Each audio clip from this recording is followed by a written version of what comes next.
fondamentale pour l'école et donc pour la République. Donc c'est pour cela que la première raison pour laquelle je suis très heureux d'être parmi vous ce matin, parce que vous êtes des acteurs en tant qu'encadrement d'une part, mais également en tant que représentation syndicale, organisation syndicale, vous êtes des acteurs fondamentaux de cette mise en application. Et la deuxième raison, elle est plus personnelle, donc je n'insiste pas. Ça est une organisation qui m'est chère pour des raisons, parce que je suis simplement un de vos adhérents. Voilà. C'est tout à fait avec beaucoup de plaisir que je suis parmi vous. Cette loi s'est appelée la loi de refondation de l'école. Pendant tous les débats parlementaires, qui ont été longs, peut-être avez-vous participé dans les tribunes ou en lisant les comptes rendus à nos travaux, pendant tous ces travaux, ceux qui étaient contre cette refondation de l'école en ont nié la nature, en disant non, c'est pas une loi de refondation, c'est une nouvelle réforme, une de plus. Il faut bien que le ministre de l'Éducation nationale, comme d'ailleurs souvent les autres, mette son nom sur une nouvelle loi. Donc, au fond, beaucoup de bruit pour rien. C'est totalement faux. Je pense, et je suis même absolument persuadé, que c'est une loi qui est véritablement, dans ce texte, une loi de refondation de l'école. Ce n'est pas une réforme supplémentaire. On change véritablement les fondements du terme, les bases mêmes de l'école. On renverse, si je puis dire, la vapeur. Non seulement sur le plan des moyens, je n'insisterai pas beaucoup là-dessus, même si c'est évidemment non négligeable. Ce qui a été la litanie de toutes les rentrées scolaires avec les suppressions de postes depuis 10 ans, évidemment, est renversé par la création de postes nouveaux, mais plus encore par un état d'esprit qui est totalement différent, une conception de l'école et une vision de l'école qui est complètement, radicalement différente. Et c'est en cela qu'il y a refondation. Et tout après, ce qui est dans le texte, qui sont des mesures, j'allais dire techniques, c'est un terme que je n'aime pas beaucoup parce qu'il est réducteur, mais néanmoins qui sont à appliquer quotidiennement. Toutes ces mesures-là ont un fil directeur, correspondent à une philosophie générale, à une cohérence politique, au sens noble du terme, et je pense qu'il n'y en a pas d'autre, qui est la refondation, un autre état d'esprit. Et cet état d'esprit, moi je le résumerai par deux mots, c'est l'école du respect, l'école de la confiance. Quand je dis respect et confiance, c'est évidemment respect et confiance pour ceux qui sont au cœur même, qui doivent le respect de l'école, c'est-à-dire les élèves, dont nous avons la charge, je dis nous parce que j'ai été moi-même enseignant pendant longtemps, dont nous, et je suis toujours, dont nous avons la charge, au fond, dans les années les plus décisives de leur vie, de 6 ans à 16 ans, d'une manière continue. J'insisterai volontiers sur cette continuité entre 6 ans et 16 ans. Respect donc des élèves, confiance en eux, parce que nous considérons que l'école n'est pas une école qui doit trier. Vous savez, ce système qui jusqu'à maintenant, et qui est le système conservateur, la conception conservatrice de l'école, qui est de considérer que l'école est une espèce de steeplechase, vous savez, cette course de chevaux là, avec à chaque étape un obstacle, et puis à chaque obstacle, eh ben, il y a ceux qui passent, et puis il y a ceux qui trébuchent, qui tombent, qui échouent, tant pis pour eux. C'est la conception qui était la conception, qui est toujours la conception conservatrice, l'école du tri, l'école un peu de la défiance. Et c'est cela que nous renversons par cette loi de refondation. Et quand nous disons école du respect et de la confiance, ce ne sont pas des mots, c'est dans la loi elle-même, si nous savons, ensemble, l'appliquer, et dans l'application, lui garder le souffle que je crois que ce texte a. Et que le discours ministériel, d'ailleurs, reprend tout à fait à juste titre. Or, cette école de la confiance et du respect, c'est aussi la confiance et le respect de ceux aussi qui participent à l'école au premier plan, les élèves, mais aussi, bien entendu, les enseignants. Et quand je dis les enseignants, je dis les personnels enseignants. Il y a les enseignants, les professeurs, ceux qui sont au contact des élèves, mais évidemment, tous les personnels. Moi, je reste très attaché à une notion qui est d'ailleurs dans la loi, plus ou moins explicitement, mais qui avait été lancée il y a plusieurs années, notamment dans la loi de 89, la loi Edith Jospin, puis avant d'ailleurs par le ministre de l'Éducation nationale, moi qui m'échappe dans la mémoire mes chers, qui était Alain Savary, c'est l'idée d'équipe éducative. C'est l'idée qu'il y a une équipe autour des enseignants, autour des professeurs, au contact des élèves, et que tout le monde fait partie de l'équipe éducative. Tous les personnels font partie de l'équipe éducative. J'y associerai évidemment les parents, qui sont essentiels et qui sont d'ailleurs, dans la loi, nous avons d'ailleurs lancé une mission parlementaire sur le rôle des parents et les rapports des parents à l'intérieur de l'école. Et nous aurons bientôt les résultats de cette mission, parce qu'elle me paraît importante. Il faut que la confiance, le respect et la confiance soient aussi les maîtres mots pour les enseignants et pour les équipes éducatives elles-mêmes. Respect de la part des parents, bien sûr, des élèves, mais je le dirais à des personnels d'encadrement, respect de la part de la République elle-même. Je crois que l'un des mots les plus pires, et le résultat, le bilan l'aspect le plus catastrophique du bilan de ces dernières années, ça a été la perte de reconnaissance, j'allais dire presque le mépris pour l'école en général et pour ceux qui en sont les acteurs premiers, c'est-à-dire les enseignants. Refuser une formation à des enseignants, considérer, leur dire que, au fond, leur métier est le seul dans un pays, dans une nation qui ne s'apprend pas, c'est ne pas faire confiance. C'est une forme de mépris. Et je pense qu'on le paye cher. Et là aussi, il faut renverser la vapeur, comme je le disais tout à l'heure. Il faut que la République, et donc ses instances, que la République, son incarnation, ait ses marques de reconnaissance et de respect.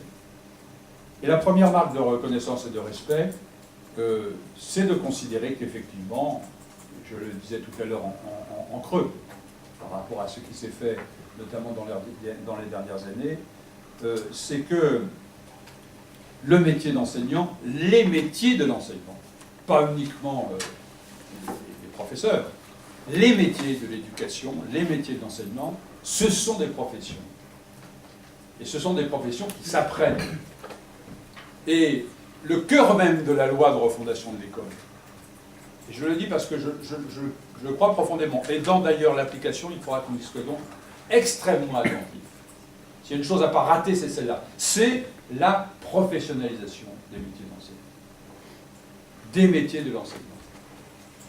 Et tout repose dans la loi. Le cœur de la loi, quand on la lit bien, ce qui en fait, en fin de compte, ce qui en donne l'élan, c'est le retour ou la création d'une nouvelle formation, de l'idée de la formation, et donc dans le sens de sa professionnalisation. Quand nous avons voulu créer, et le débat était long là-dessus, et ça se comprend, parce qu'on est au cœur justement de ce changement d'état d'esprit autour de l'école.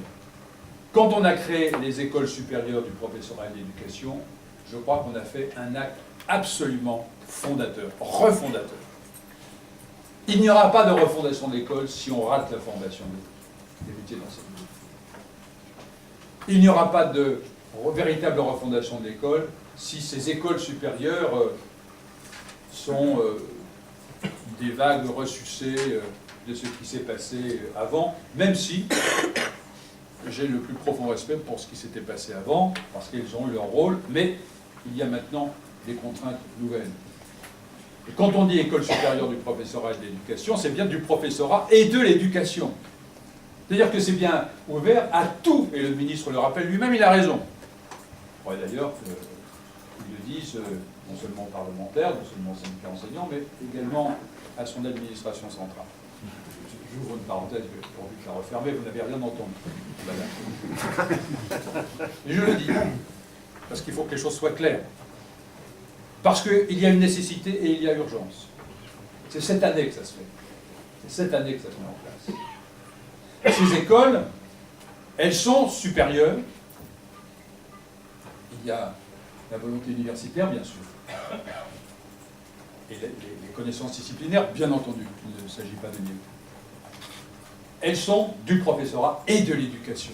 C'est-à-dire qu'on doit retrouver dans une même école, à un moment donné, du moins dans les premières années, dans une espèce de tronc commun, de culture commune de l'éducation, j'allais dire d'éthique commune de l'éducation.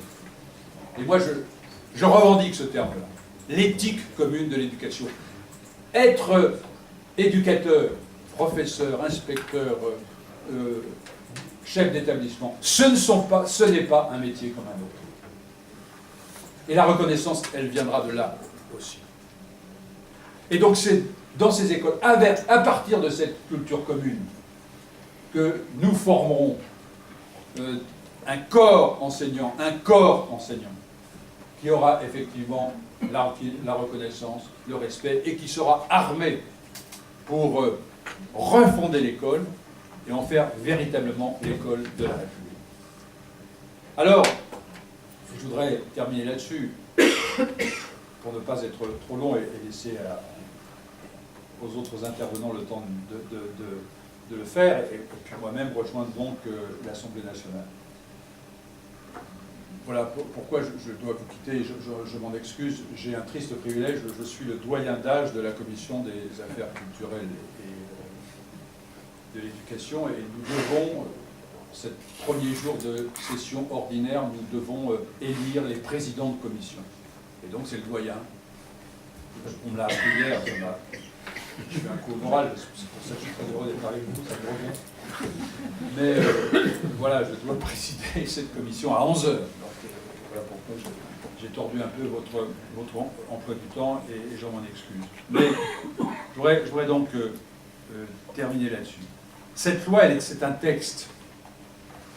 Je viens d'essayer de vous faire partager, mais je sais que vous le saviez avant que je ne vous le dise. C'est un texte qui est véritablement refondateur. Il l'est dans le texte, il doit l'être dans son application. C'est un texte qui, et c'est peut-être aussi une nouveauté par rapport aux lois précédentes, c'est un texte qui ne boucle pas les problèmes.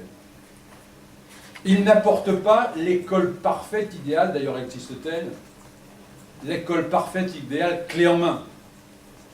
Cette loi, ce texte de loi ne vous dit pas, mesdames et messieurs enseignants, mesdames et messieurs parents, éventuellement élèves, voilà l'école que nous voulons pour vous. Entrez dans cette maison, elle est toute bouclée, les papiers peints sont mis, voilà. Et vous n'avez plus rien à y faire, sauf à y bien travailler.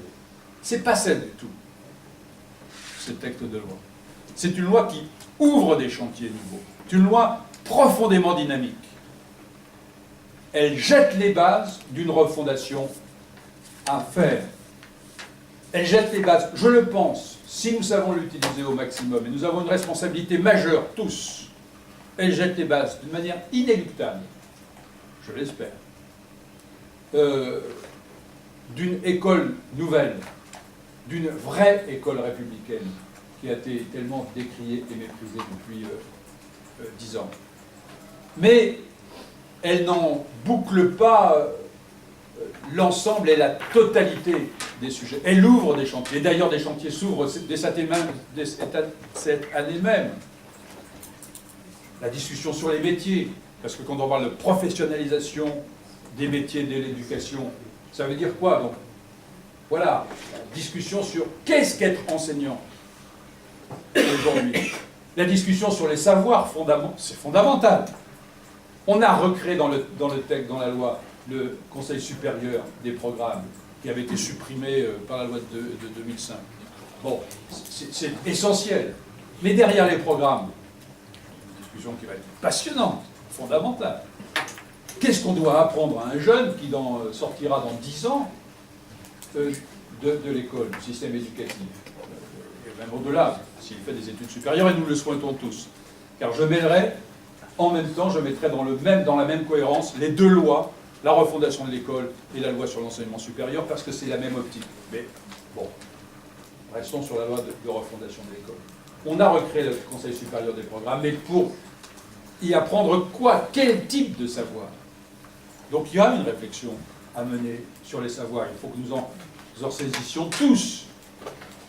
Et puis, ça veut dire quoi, la continuité éducative? Il y a une mesure qui est apparue très technique, mais les conservateurs, qui ne sont pas, j'allais dire, la droite, sauf que les conservateurs ne sont pas plutôt de droite. Et quelquefois, ceux de droite ne sont pas tous conservateurs, je ne le dis pas trop fort. Mais en tout cas, les conservateurs ne sont pas tous. Vous le savez mieux que moi. Mais ces conservateurs, ils ne se sont pas trompés quand on a mis en place le cycle commun entre le CM2 et la 6e. Ça veut dire quelque chose. Alors, c'est une mesure apparemment technique, comme ça, comme d'aménagement. Non. Si nous savons bien utiliser ce levier extraordinaire, c'est la voie ouverte vers cette véritable continuité éducative. Bon, entre nous, une sorte d'école que d'aucuns du socle commun. Voilà. Hein? Donc, voilà. C'est ça la dynamique de cette loi. Et dans cette dynamique, il y a donc, avec la discussion sur le collège, bien entendu, sa place. Et là, on rejoint la deuxième loi sur l'enseignement supérieur, puisque dans l'enseignement supérieur, on a le fameux -3+3, donc la place du lycée par rapport au premier cycle dans l'enseignement supérieur, de la licence profondément réformée. On voit bien le fil conducteur qui se dessine, une sorte de brouillard, vous savez, qui se dissipe, et on voit arriver enfin la rive. Donc, cela s'est permis dans la loi, mais ce n'est pas bouclé. Ça demande encore de longs et terribles efforts. Et nous n'aspirons pas trop. Donc, c'est cela qui est devant nous. Une loi dynamique, avec toutes les potentialités, mais il faut continuer, j'allais dire, l'action pour la refondation. La refondation, elle est permise par la loi, elle n'est pas bouclée par la loi. Et voilà pourquoi, évidemment, le rôle de chacun est essentiel. Et dans cette refondation, il y a bien sûr les professeurs, en première ligne, devant les élèves.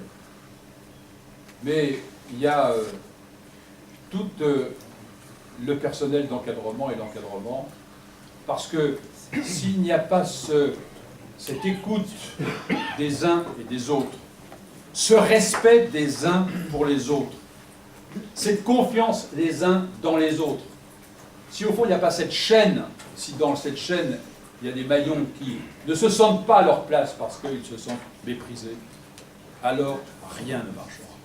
Et ça, c'est un état d'esprit. Et c'est un état d'esprit qui va du ministre jusqu'au concierge, ça ne s'appelle pas comme ça, de l'établissement, qui font partie de ce qu'est l'école, qui sont l'incarnation de l'école. Et ils le sont pour les parents et pour les élèves, c'est essentiel.